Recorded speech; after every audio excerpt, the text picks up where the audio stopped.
Ultimate ERP шинээр нийлүүлэгч хэрхэн бүртгэх вэ?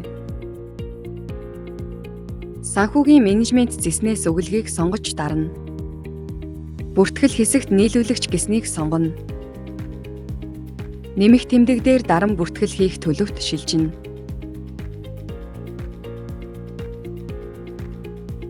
Нийлүүлэгчийн кодыг хийж өгнө. Хувь хүн эсвэл байгууллага гэдгийг сонгоно.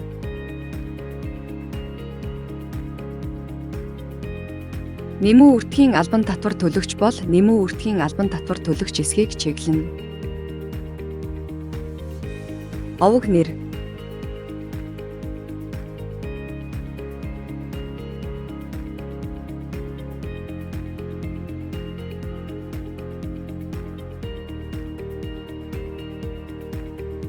Регистрийн дугаар.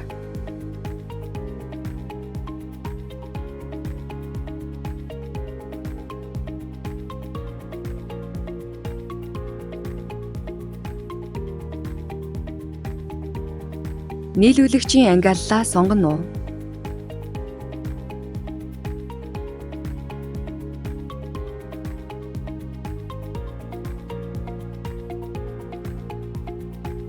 Имэйл хаяг.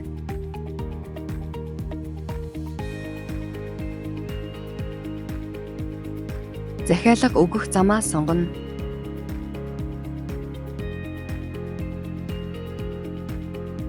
Холбогдох утасны дугаарыг оруулах боломжтой.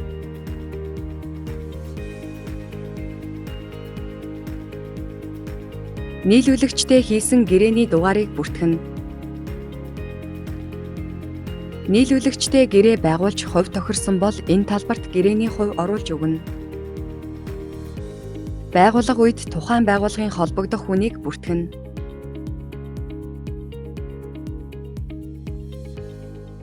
Тухайн байгууллага эсвэл хувь хүний данс бүртгэнэ. Ингэснээр тооцоо нийлэх үед уг данс ашиглаж гүйлгээ хийнэ.